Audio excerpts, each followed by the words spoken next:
We are doing pork roast now. Again, super easy, just meat and salt. I am going to show you, this is my little tub that I keep my bacon drippings in. And so I just add bacon drippings every time I make bacon, whether it's baked or it's pan fried on the stove. And then this is perfect for greasing the pan before we do our pork roast. So we're just going to grease the pan, pat our pork roast dry, salt it generously, add a little bit more bacon grease to the top just to make sure the roast stays nice and flavorful.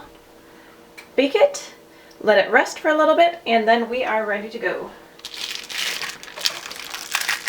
If you have this netting on your roast, you want to leave it on. It'll hold your roast together. If you don't, that is just fine.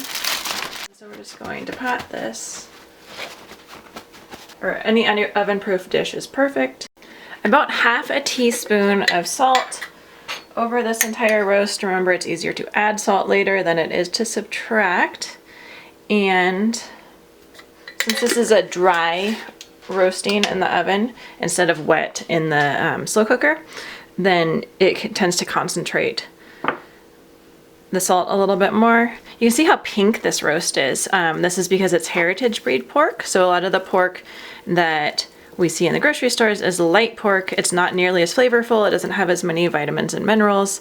Heritage breed pork, a Butcher Box has it. This is from a local farm, and the cost is actually the same as Butcher Box from our local farm. I just like to support local when I can. Butcher Box pork is also amazing.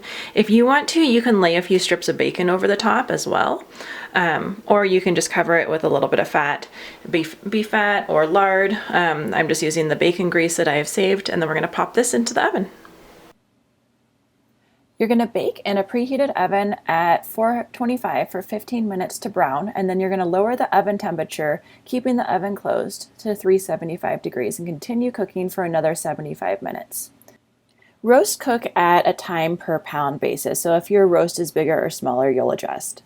You want to let your roast sit for a little bit, and then this netting is going to come off. We're just going to cut it. Those scissors that came with your knife block, that's what these are for. All sorts of things. So we're just going to cut the netting off, remove our roast to a platter. You can leave it in this if you want. These drippings down below, they're going to have all that fat and that meat. You can just pour this right into your beef stock jar or any other stock that you have, or you can save it because it is pork and not beef if you don't want to mix them. Then add the drippings, like the fat will float to the top, and add the drippings for fat for cooking with or just adding to your meals. The juices in the bottom are also delicious. Just go ahead and spoon that on top of your roast. So here's our platter. I'm just going to pick this roast right up. See, here's our drippings. We'll slice the roast, then we'll pour the drippings on the top.